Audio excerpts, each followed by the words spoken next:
The views and opinions expressed by individuals on the following program do not necessarily reflect those of the network, Guys Guy Radio, and its platforms. It's Guys Guy Radio. Here's your host, Robert Manni. Welcome to Guys Guys Radio. This is your host, Robert Manni, welcoming you to the show where men and women can be at their best and everyone wins. Guys Guys Radio. We're here to inform you, inspire you, empower you, and get you to think, get you to feel, and who knows, maybe we'll get you to act by virtue of the journeys, stories, experiences, and insights of the guests I bring you each and every week to the show. And once again, this week is no exception. Today, we're going to talk about near-death experiences. We're going to talk about mindfulness. We're going to talk about spirituality. But most importantly, we're going to talk about how to find what we're all about and rediscovering who we are instead of trying to be somebody else who we're not. It's really about rediscovering who we are. Our special guest is a return guest, and he's a real guy's guy. His name is Jacob Cooper. He's a licensed social worker. He's all about promoting healing. He's a speaker on grief, wisdom, consciousness. He offers meditation and mindfulness seminars to help others find purpose and overcome fears of life and death. Again, he's a clinical social worker. His first book about his near-death experience at age 3 was a bestseller called Life After Breath. And he's got a new book, and I think he's really blossomed as an author and a spiritual teacher and messenger. It's called The Wisdom of Jacob's Ladder. I read it over the weekend, and it's terrific.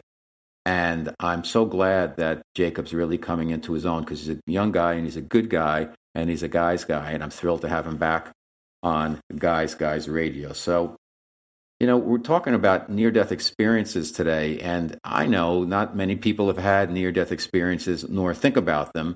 But it's interesting because I've interviewed a number of guests who've gone through that process. And to a person, their life has transformed in a way where they want to share and give back. They found that on the other side, there's a lot of love there. Time is not on the same kind of 3D continuum that we experience here.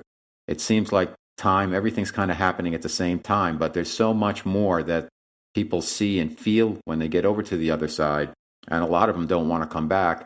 In Jacob's case, he was at 3 years old, so imagine having that near-death experience. He got hurt at the playground.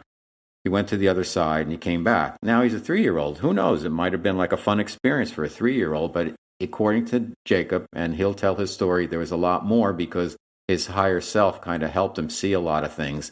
So when he came back, it was actually challenging because he's a 3-year-old and he just picked up all this new knowledge. Now, as you know, what we do on Guys Guys Radio, I go out and find guests that I think have something to offer, something to share that's worth learning more about or thinking about, or at least saying, wow, now I understand what that's all about.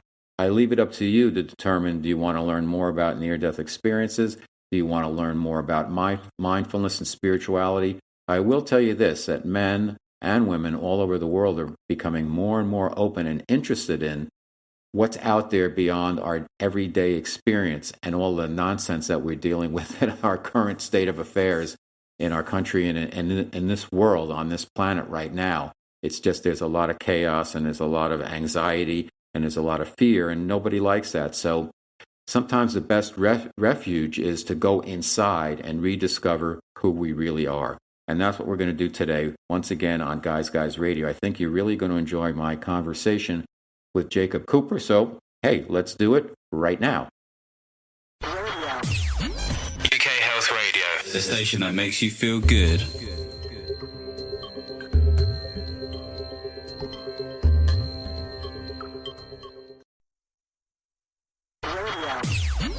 UK Health Radio. The station that makes you feel good.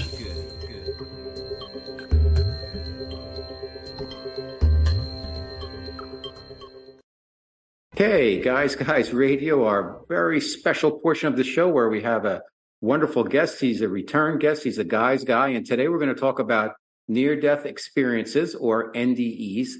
We're going to talk about life. We're going to talk about death. We're going to talk about spirituality, and really not trying to find who you want to be, but really going back to learning about who we really are and being happy with that. The name of my guest, my return guest, is Jacob Cooper. He holds a Master of Social Work. He's a degree licensed clinical social worker, Reiki master, hypnotherapist. He's written 2 books about his near-death experience, and he's got a new one called Wisdom of Jacob's Ladder. And he's an amazing guy. He's passionate about promoting healing. He's a best-selling author of his first book, Life After Breath. The new book, again, is Wisdom of Jacob's Ladder. He's a sought-after speaker. He's very articulate. He's a young guy, but he really has a lot of wisdom. He's an expert on grief, wisdom, consciousness.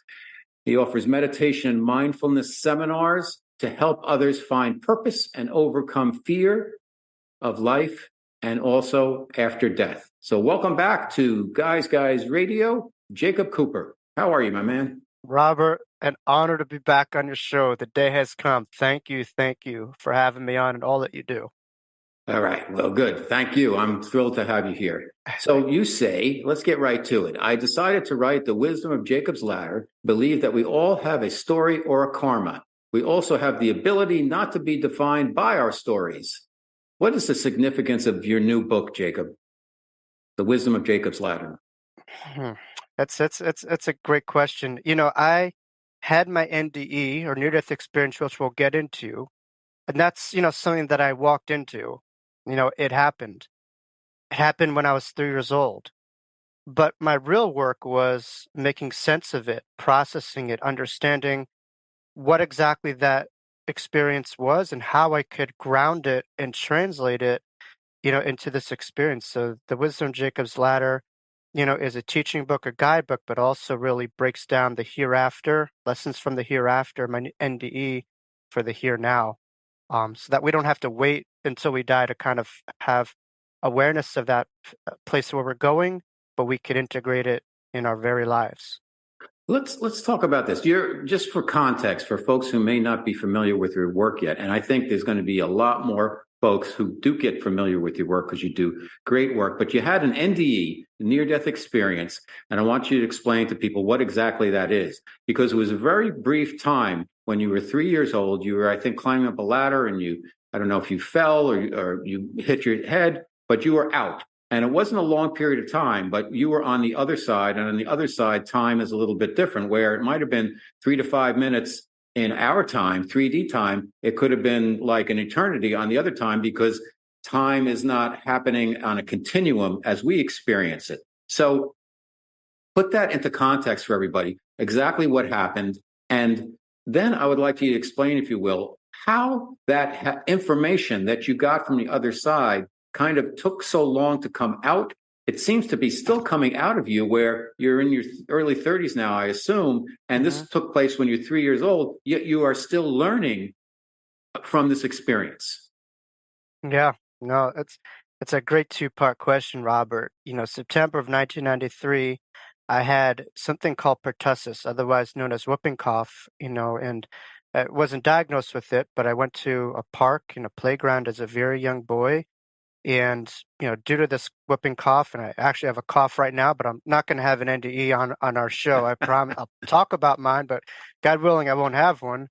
I was climbing a ladder up onto a slide, and I began to just suffocate due to whooping cough, which is very common for infants, children, and some rare cases adults, to happen. And, after suffocating, all parts of my body and my brain, ceased to function. The last part that I was able to remember was my brain, and, due to the deprivation of oxygen, I just felt my brain literally snap in half, or like a large crack in half in my brain. And once the saying goes, my brain cracked in half, that's when God came in. And that literally happened to me. And I had this profound NDE, which, for those of you unfamiliar with it, was coined by my friend and colleague and inspiration of the term, Dr. Moody, in his book Life After Life. But near-death experiences, you're clinically dead or on the precipice of the body going, but you have this whole other awareness. So there's this mind and brain thing going on, where the body and the brain stops working, but this higher mind continues to have awareness. And so for myself, in Life After Breath, my first book, I really do chronicle a lot of the classic kind of references of NDEs that many people had, that I experienced, which is encounters with my own spirit guides, awareness of, angels that I experienced. I was aware of, it's a limited term, but the best way I could describe it as God, past lives, there was a Jesus awareness. There was awareness of that this life was, not random, that there was a purpose behind it, and I was aware of what I would be doing within this life. So he mentioned that term karma and what this life was about. So it was full blown, incredibly profound. But you make a great reference that, we're used to time here, and our minds have this linear time of the weeks and the months, but when you're there, yes, there is a timelessness, but the timelessness is in a great place of peace where all is well, was well, it will be well is the best way to describe it. You're in this endless place of euphoria where you don't have to do anything to be anything. You already are in this place of ultimate bliss and love and acceptance and just are able to bask it in that place, for Mhm. eternity. And it Now, was, well, yes. you were 3 at the time, so that's a big experience for anybody. As a 3-year-old, I guess it's a two-sided coin there, where it was an adventure that a 3-year-old would say, "Oh wow, I'm in this special place and there's so much love." But then there is a wisdom that you were given or granted, or that you realized that you had about why we were here, what's going on the other side, that there is another side, Hmm. about spirituality, about choices, about your past lives. I mean, these are heavy duty concepts for a 3-year-old. Yet as a 3-year-old, it could be that you're so open at that time frame that it might be the perfect time to have an NDE. I don't know. How do you, looking back and then putting yourself in that position as a 3-year-old, how did you process that? I always say two things could be true at the same time. In our world, we just say, you were this and you were that. I think we could be both our human personalities, but underneath that, we have this infinite soul. And so I think for all of us, we have different lifetimes and we experience ourselves as the personality as Robert and, based with the cultural and all the upbringing of it and our chronological age that we're experiencing ourselves in this lifetime. Yeah, but that's just an experience of the soul. That's a journey of the soul in this lifetime. Beyond that is an infinite soul with, infinite degrees of lifetimes and experiences. So sometimes we get caught up with this lifetime as totality of who we are, but we forget that's an experience. But beyond that, is an infinite soul having these different human experiences through lifetimes. So there, yes, you could be a chronological soul, as a 3-year-old, but then there's also a higher awareness of you on a soul level. So my NDE, I had ways where I would just kind of like go back and forth with my 3-year-old kind of self in a way, but that's on the surface. But beyond that, I was able to see it through the seat of my soul, the eyes of my soul, really, the depths of my being. Um, but once I really fully transitioned and crossed over, it was like a full soul experience, and it wasn't just my 3-year-old self having this. But what I'll say is there's an external portrayal of what the world sees us when we're very young and infants, which is a very limiting accumulation of reality. Just because kids can't articulate what's happening doesn't mean on some level they're not processing, things, or they're not kind of thinking things through. It's kind of like a guitar player getting used to its instrument when we come here in the body and being able to have things line up and sped up with each other, within time. It's interesting. I have a 9-year-old, and he's a 9-year-old, and we have talks, and we were practicing baseball right before our interview, and something happened to him. I picked him up at school, and there was a little something that went on, and I talked to him, but instead of my talking to him like father to son, I did my best based on being reminded through your wonderful book, The Wisdom of Jacob's Ladder, about we need to be able to talk to kids as adults. I don't mean like adult, but with the respect that they are sentient beings just like us. They're just, Right. they're still just getting the ground under them. They're getting more and more comfortable. And who knows how many lives they've had or not had. I mean, this could be their first time in a human body. We don't know. Right. We don't know, but it was Right. such great teaching. So how did you get that? That's a wonderful insight that you get, that the way to deal with kids really is really treat them with respect and give them a lot more credit than many times we do, because it's so easy, because kids do crazy stuff, and it's so easy to wag the finger at them. Yeah, I mean, I think we just kind of look at them with our physical eyes. The degree of understanding comes from your vantage point. When you're coming from, your physical eyes and you're coming from our minds, we could only see things from that vantage point. But when you're coming from a deeper part of you, you could expand what you can see. And so I think when you come from your inner being, you could have transparency as not just, okay, this kid is my son, 9-year-old is experiencing that, but you could start to see their souls, not just, their bodies are just kind of themselves in this limited kind of developmental trajectory, in this life. But beyond that, there's a you beyond the you in a way. There's a Mm-hmm. world beyond this world. Mm-hmm. So there's something beyond what meets the eye. So I think it really has to do with depth. And the deeper we are, the more that we connect to, the more we could see. Okay. Um, you know, but I think really it's trying to like train yourselves to look up at kids and not down at kids. Mm-hmm. No, I gotta tell you, it's a great book. My special guest, Jacob Cooper, the name of his book, the new one, is The Wisdom of Jacob's Ladder. Here, let me read you some of the chapter names, and you'll really get a sense as to what this book is really all about. Because again, Jacob had an NDE at age 3, and he wrote a book about that. Now he's really, to me, blossoming as a spiritual messenger and teacher. And his new book, The Wisdom of Jacob's Ladder, has chapters like Re-Remembering Your Nature, The Illusion of Loneliness, The Individual and the Collective, The Light at the End of the Ladder, Transforming Grief to Knowing, Uncovering Your Superpowers, Life, Afterlife. There's a lot of big themes here, and it's a really book.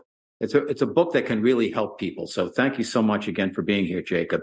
Let's talk a little bit about grief. One of the themes through your new book is grief comes across quite often because you lost some relatives, your grandmother, I believe, recently.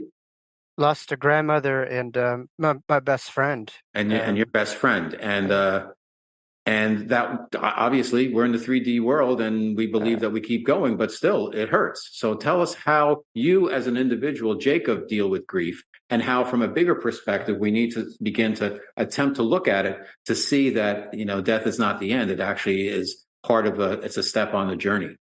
Yeah. Well, I think belief could work very well with grief. Belief in something else. I think a major hopeful takeaway from the wisdom of Jacob's ladder is to start to see maybe your loved one as not 6 feet under the ground, but maybe as someone who's continuing on their journey. And if you're able to have that perspective, it could help. But just because you know that there's a life after their death doesn't mean that you'll have a life after their a life after their death for yourself. So I think we have to find ways to have a life after their death too within our life. Um, but I think it's important for people to be able to have two realities coexist. As I said, two things could be true. You could believe in and know the afterlife, but you could also be human and have human moments and grieve. And it's important to not judge yourself or to you just kind of say, "Oh my God, I'm so spiritual, but I'm hurting." Not at all. Grief could be a great gateway for compassion, for empathy, for understanding others with loss. And it could also be transformative. Um, I think with grief, I think a big takeaway that I get from it is, I listened to David Kessler from the Kubler-Ross, the Elizabeth Kubler-Ross Foundation, who I mentioned in my book.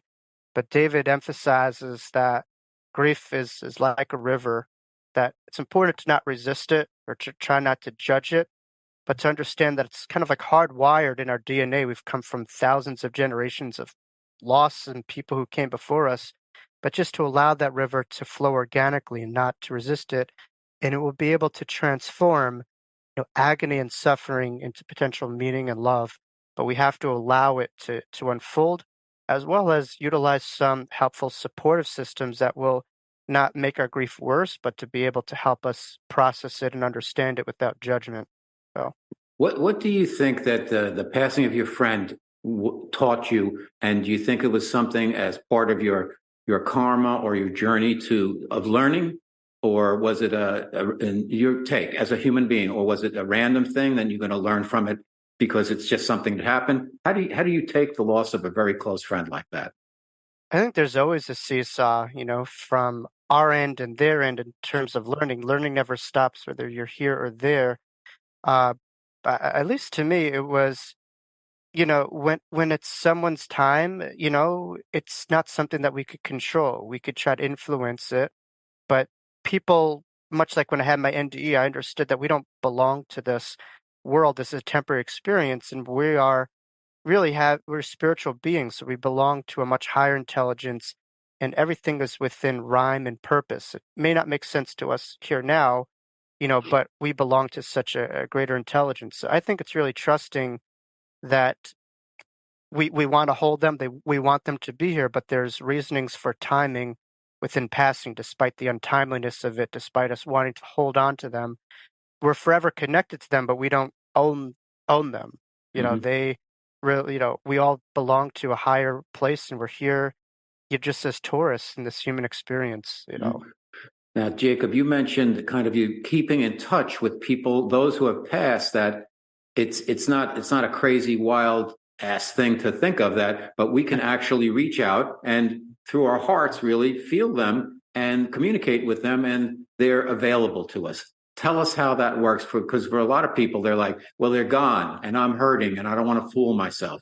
How does that work for you, and how should it work Well, for folks out there? What do they I need to think consider? I think what's important is to be very gentle with it. A lot of people try to force, connection with the spirit realm, and part of that is just how we're hardwired, like to have this grand experience. It's like you need to like tent yourself or do something kind of crazy. And that's not the case. I think it's really very gentle, very loving, and it's very soft, but I think it's paying attention with curiosity and being very mindful of things and just kind of being in flow and not trying to force it, but allow it to come to you. So it's very fluid, and it's really about receiving, not about self-inducing or creating, something. But I think if we are paying attention in the right way and not trying to force it, you'll find undeniable signs and symbols in connection, with that loved one. I know I certainly have, from seeing their name and just kind of things that I just know that they would send me specifically. So being the more we pay attention, the more that we could really see and experience. I want you to. This is a little bit off track of the book, but you are a spiritual teacher now, and I want to know about this. To me, gratitude has changed my life. Once I kind of hardwired gratitude into, I wake up every morning, and maybe it's because I'm a little bit older now. I say thank you for this, and this, and it feels like it's the same as finishing up my workout and doing my push-ups or whatever. I've got to say, and I'm not doing it on purpose. It's not something I'm being forced to do, but I am truly full of appreciation for just being able to be here and present right now. How has gratitude changed your life? What do our listeners need to know about the importance of gratitude? There's a great saying by the spiritual teacher Zig Ziglar that Mm-hmm. says, "Gratitude, not aptitude, will define your altitude." And I love that, because in a sense, um, you know, sometimes in our world we kind of focus on something that we need to have in order to be. We need to do something in order to be something. And I think that has nothing to do with happiness. That has nothing to do with our state of consciousness. Our state of consciousness is really appreciating life within life itself, and being able to transform ourselves, to see the beauty in it all. This is the way of thinking and acting like God in a way, where we're seeing the beauty past the surface. And so this is a real kind of tenet in my book where a lot of people want to go to heaven as a destination, not seeing that it's something that you could experience in this moment. So gratitude is an excellent way to really amplify your consciousness and to really experience life through a whole new gear. Um, I think life should be also about curiosity. Just because we tried a certain gear of life or seeing things in life through a certain way, what's the point of entering tomorrow if we can't try a different gear and to just kind of play with it and test with it?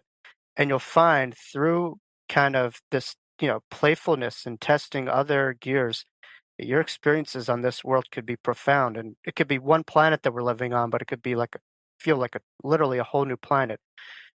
But attitude and gratitude is everything. You could take everything from anyone, and all the spiritual masters understand this.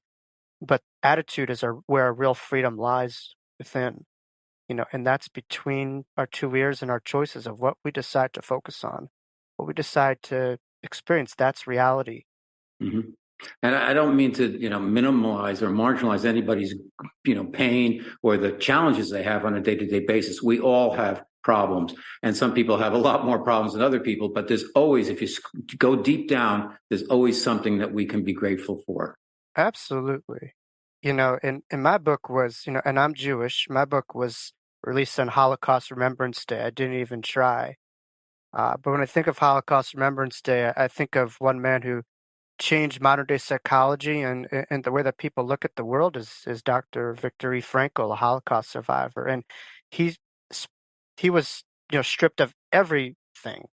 Everything was taken from him when he was in the concentration camps, but he found the most freedom in his ability to choose his attitude, his focus, and he understood that life is very much from an inside out. So there's people who have everything who have nothing, and people who have nothing who have everything. Mm-hmm. And the format is a possibility from people before us. Yeah, you mentioned an interesting point. We should touch on it because you're Jewish and you've discovered the Christ consciousness. Now, we all know that Jesus was Jewish and Jesus didn't know what Christianity was. So let's get real, everybody. So you've been able to realize that the consciousness, not the person himself, Yeshua, but the Christ consciousness that we all share is really what it's all about. How did you go through the process of processing that and dealing with that as a Jew? I mean, honestly, it's just funny the way that Jesus is looked at as a Jew, because he's probably more Jewish than any Jew out there. He's right from Israel, and I kind of see him as like a socialistic reform rabbi, if anything. Um, and what was he saying wasn't radical. I think some of the ideas, through the Crusades and other things were taken in the absolute wrong context, and so I can understand some of their points. But it comes back to the point that I was making, where it's like, all right, you have me in front of you, but beyond you, there's this consciousness, and that goes far beyond the representation of yourself, in this body, in this human form. So for myself, I never really got into the religion element of it. What separates spirituality and religion is spirituality is more of like a collective set, organized belief system, but spirituality is very personal. It's very personal, and that's your relationship with that energy, with God, with ascended masters. So for me, I wasn't like into the whole theatrics of it all and display of it. And I think for some people that's great. It was more like very just personalized and something that I had with me. So I had a very different perception than, the religion of it, the religious side of it. As to me, it was something very close to heart and personal. It wasn't something externalized or something that I needed VIP or something that I would be angry about if someone had a different belief. It was something innately inside of me, not outside of me. Well stated. I asked the question with all respect to all religions, but religions are always about. It seems to be about us or them, or there's so much divisiveness a lot of times with religions. And if you look at all the religions around the world, you could argue that they're all kind of saying the same things, but in different. Everybody's in kind of a different tribe or camp or whatever. Right. So why do we have to get all organized like that? So anyhow, when you were in your near-death experience. You talked about understanding what happened in your previous incarnations. I believe you had a suicide, and you also discussed with your guides kind of a pre-life preparation. Now, those are heavy-duty concepts for the 3-year-old, but I guess your higher self was involved in that. How did that all work out? And when did you begin to, when you were back after the experience, when did you begin to process that? And are you still now processing things from that near-death experience, Jacob? Yes, every day, so the series of events was the narrative of the events, but the meaning, the substance that I have grows with every day as I practice this awareness, as I practice looking at things through a deeper lens and allowing it to come to me. This way, for me, I don't have to go to heaven. I already embody it by remembering it. And so my NDE is no different than anyone listening, where we come from the other side. We're forever connected to it. Speaking of Jesus himself, he said the kingdom is within. It's not outside of us, thousands of miles away. It's right within us. So we could remember it. We could connect to it, and we could always find ways to integrate it. Um, with my NDE, there was a clear recollection, not just in my NDE, but subsequently throughout my childhood years and teenage years, where I just get these glimpses and memories of past lives, and these dreams and this constant vision of this life between life that I had. It's kind of interesting, though. I wasn't going around labeling it, you're identifying it. It was just kind of like this weird but annoying thing at the same time, or just kind of wanted to push it away and be a kid. But all this stuff would just come to me, just Sure. kind of be more of it's a little bit like Matt Damon in The Hereafter with his intuitive gifts. Like, I just wanted to just like push it away and play sports. And because to survive, I needed to kind of push this away. But later in life, to thrive, I needed to make sense of it all. I needed to own it. I couldn't come to a point where I could run or hide from it anymore. But my last life, in which I, had death by suicide, and use the term death because there's, in our world we say commit. I say you don't commit cancer, you don't commit a heart attack. It's mental illness is no different than physical illness to me. It's not a weakness, not a succumb, but it's just a struggle that takes a lot of strength to cope with on a daily basis. But I really, for me at least, I understood how the NDE in that last lifetime, which I had a death by suicide, was so intertwined. Um, in a sense, like my back was against the wall in that last lifetime, and I saw no hope out of a situation. And I made a decision. Flash forward to my NDE, I was just suffocated. I saw no life. I was at the abyss of any possible sensation that you could have in suffocating. And then I decided to surrender to something else, this deep power that was always inside of me, that was always around me. So there's, at times we could be out of breath, we could be out of sorts, and life could suffocate us. But then there's a breath of eternity, and that's who we are. Mhm. And so there's ability to rise out of the ashes, and I certainly am proof of having an NDE. But I think you look at any transformative teacher or being that had some degree of that moment, and instead of running away from it, they went right into it, and they found themselves really much awakened. Mhm. So light, yeah. So did you find that, and because a lot of people say, oh, if you take your life, then you kind of punished on the other side. And you, from your experience, that was not the case. It was about, and your perspective seems to be, you should really congratulate those people for having been able to deal with the pain for the amount of time that they had to deal with it while they were on this 3D, experience. Talk to us about that, because a lot of people have they don't really take the time to process what suicide is all about, and the Right. pain that for somebody to take their life, they're in great pain. And I don't think enough people acknowledge that part of it. They just see the act itself. Right. I think God's not an abusive sociopath. I'd like to think, at least, God is not an abusive, sociopathic, narcissistic parent that we may have had, or court judge, or cop, or principal. It's so far beyond this realm, but we kind of project our prior experiences of authority, onto God. But what all-loving God would kick someone when they're at their very lowest? It makes no sense. Um, I see myself as living proof that there's no purgatory.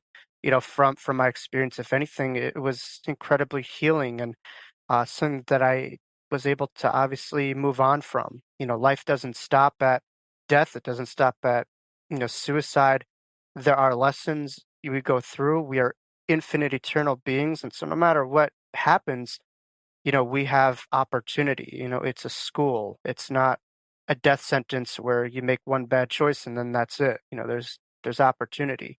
Doesn't mean that there's not an ability to have some difficulty or to learn from it. I do believe from completion we begin, but it's depending on how you see it. You could see that as a victimized, kind of viewpoint, or you could see that as an opportunity. So like we said, it's our attitudes are really everything, and it's like which one we choose will become our experience.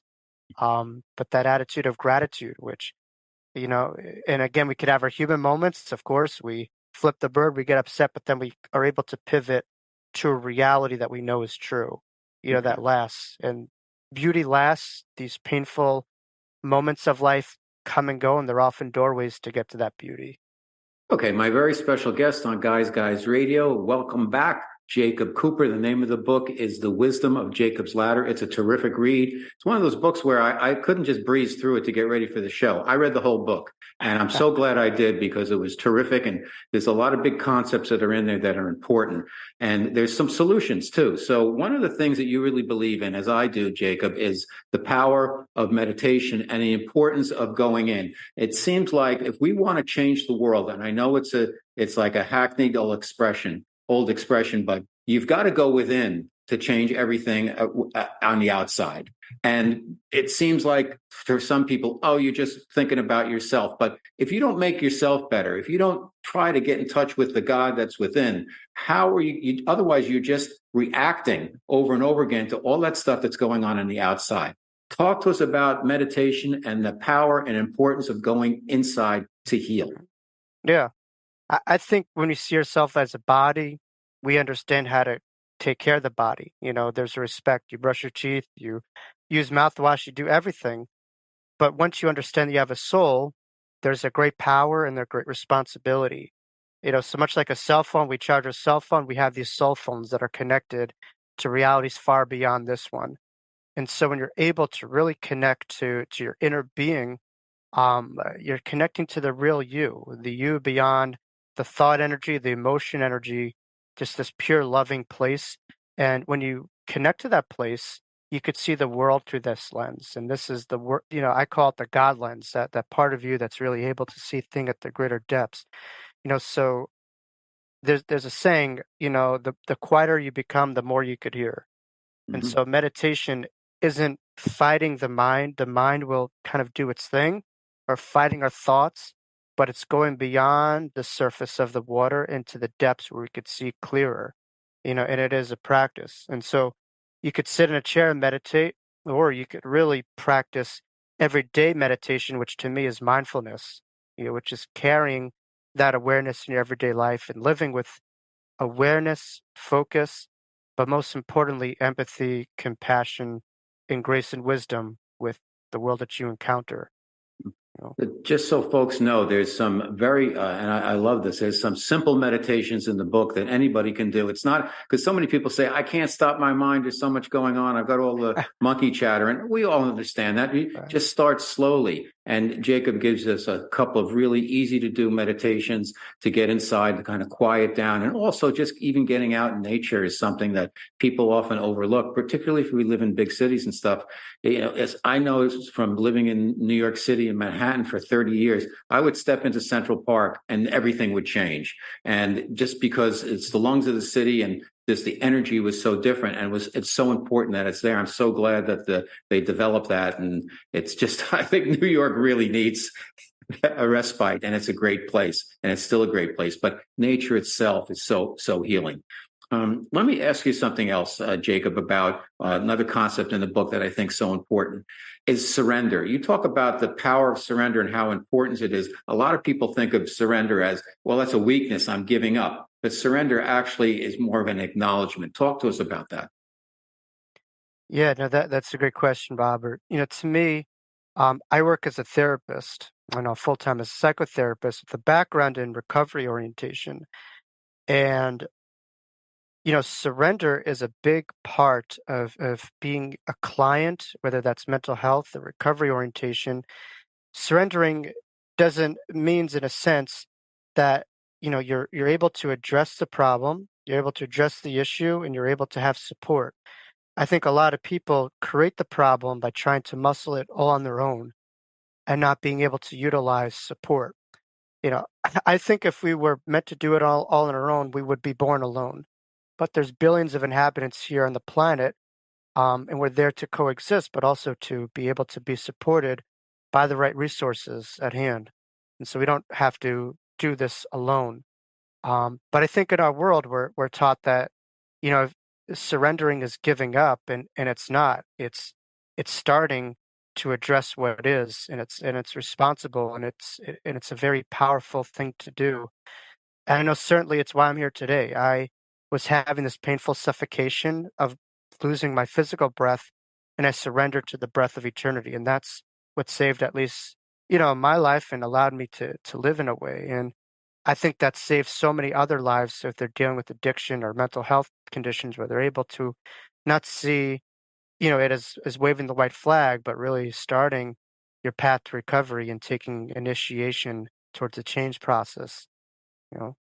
You talk about superpowers, that everybody has superpowers. And I always say that we have so much more power than we think we have because we're told that we know nothing and yet we know a lot. And I think there's real effort made to kind of keep us stupid, if you will, or thinking we're not very smart. Tell us about our superpowers and how we can tap into that and really get the best out of life. Yeah, I mean, so much of this world has created our mind and how we see ourselves. And to me, spirituality is tapping into something beyond this world, and it reverses that equation, where your spirit or your mind creates the world that you live in. So instead of having an identity which is shaped on the world from the outside in, the world's projections onto you and all the limitations that they may see yourself, and many people internalize that. You're able to kind of burn that away and see yourself in a lot more of your pure form as someone who's on this earth but not of this earth. And I think really what stops a lot of people is the power of belief and how they see themselves. And the beautiful thing about NDEs or spiritual transformative experiences, or even the shakeups of the soul, is they kind of force us to surrender to something maybe different than the pain that we're experiencing as a survival skill. We're holding on to so much pain, so we could either continue holding on to it, or we could be changed by surrendering to something else, and another way of living and seeing the world. And for the first time, maybe being living while we're living and being aware instead of asleep at the wheel. But the love inside of us, the love around us, is something that we constantly forget. We think we're just alone on this journey, but we all have, spirit guides and higher angels with us. We have so much, force and ammo and beauty that's with us, and we just, it's just so comical the limiting belief systems that so many of us carry. Just seeing ourselves as our name or our age, it's something limiting because we're not that. We're experiencing that, but that's not the full totality of who we are. Jacob Cooper, my special guest on Guys Radio. The name of the book is The Wisdom of Jacob's Ladder. And you know what, folks? We're just two guys. We were talking before the show. We were trying to find a way to talk about sports. And I was looking for it throughout our conversation. I'm like, I can't just jam in the Jets into this conversation. But I think the takeaway is that we're regular guys, and there's more and more men like us out there who want to talk about this stuff and really want to get in touch with themselves and aren't being preachy or anything else like that about really what is out there and how we can discover who we really are. And there's a lot more to things than what we're being told by the mass media. So just look inside, love yourself. Final words of advice for our listeners and viewers, Jacob? I would say in line of sports, a good friend of mine, George Mumford, was the secret X factor behind Phil Jackson. And so I know a lot of athletes listening think, okay, meditation, those are for the hippies and stuff like that. Not at all. Michael Jordan meditated, Kobe meditated, the Bulls, the Lakers, Olympic athletes. So anyone who wants to have a high degree of performance and to really enhance their craft gets into meditation and mindfulness. It's just another gear to really sharpen your ability. So I want to be very clear with that.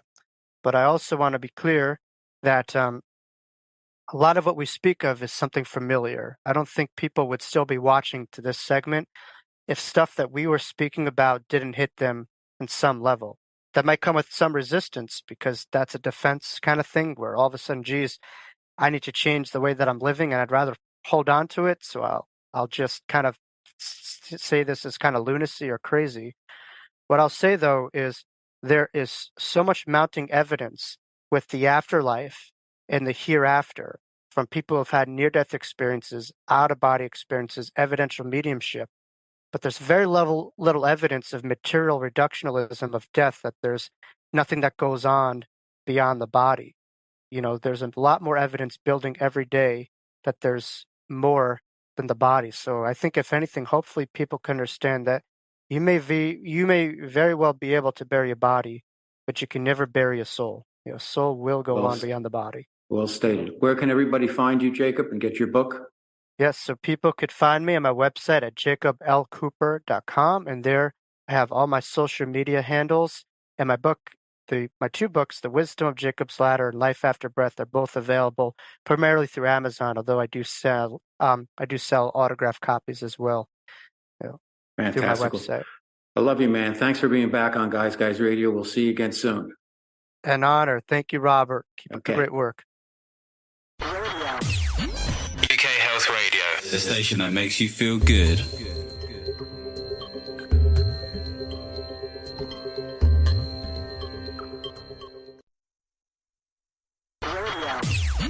UK Health Radio, the station that makes you feel good.